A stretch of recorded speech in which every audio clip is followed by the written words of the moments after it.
Sawadee krap and welcome back to DMD Cooking, where today I'm going to show you how to cook the perfect steak. Now for this recipe, if indeed we can call it a recipe, because it only requires 5 things. Obviously we need a steak. In this case it's a ribeye steak. We're going to use salt, black pepper to season the steak. We have some olive oil to use in our hot pan, and finally a small knob of butter which we will melt toward the end of the cooking process, and we'll use this delicious juice to spoon over the steak. So the first step is to prepare the steak. Now, even though this is a very simple cooking process, so many people get steak wrong. The first mistake they make is they pull the piece of steak straight from the fridge and start cooking. Well, that's going to cause a lot of problems due to the fact that the meat in the middle is still chilled. So when you start cooking, in order to get the middle cooked, you're going to end up burning the outer crust.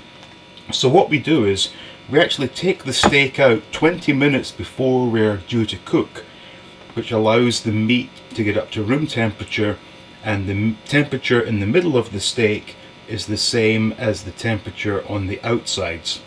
So the first step is to get the steak seasoned. So for this we're using some sea salt, and we use a generous amount of salt because, you know, this meat by itself, if you were to cook it, it would not have the best flavour.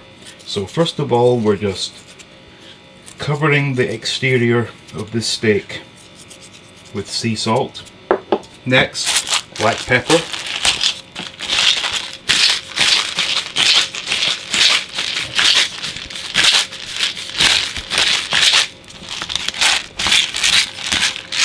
Just pat that into the steak, then flip over and do the same again.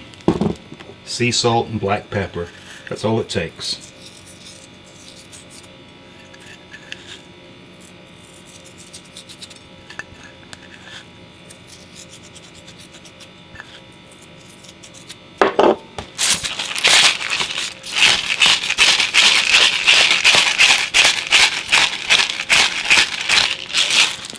And again, just press that into the surface of the meat, and we will now get our pan ready for cooking.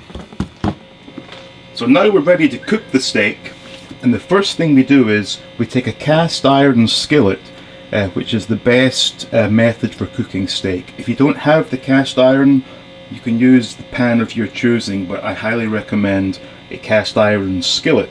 So we turn on to sort of medium-high heat, and we don't do anything, we just wait.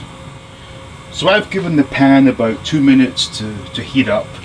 First thing I'm going to do is add in the olive oil. Not too much, because remember there's a lot of fat on that steak, and that will render into a juice. You see? Just a drop of olive oil, and the pan is still not too hot to touch. It will get hotter as the cooking process continues. So there's the pan, nicely coated with oil. We'll just give that a few seconds for the oil to reach temperature, which I would say is now. We now place the steak into the pan, and always place away from yourself to avoid any sparks of those juices touching your skin. We're going to let that cook for maybe 2 minutes. We're not going to touch the steak because we don't want to disrupt the crust that is forming on the underside.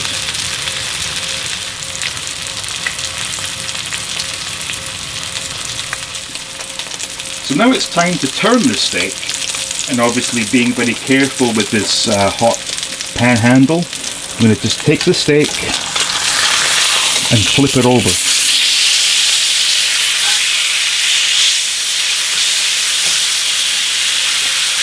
And there's that wonderful crust I was talking about. We're going to let this go for another few minutes, and then we'll come back and check on the progress. So I've given this steak a few more minutes on the flip side, Now it's time to add our knob of butter to the pan. And we add it to that side. And what we're going to do is the butter combines with the juices from the steak to create an absolutely amazing sauce. So once that's melted down, like so, we just tip our pan away from us and spoon those juices over the steak, like so.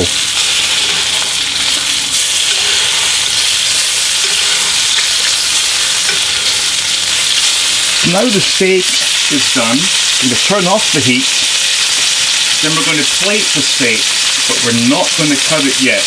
We'll get to that in a moment. So now the steak has been resting for about 5 minutes, and in that 5 minutes it does continue to cook. So you should never cut a steak the minute you take it off the heat, because you are going to lose some of those juices and some of those flavors. So as I cut through this steak, I'm hoping to find a warm pink to red center, which is a rare steak, which honestly, it gives the best flavor there is. So let's go ahead and cut the steak open.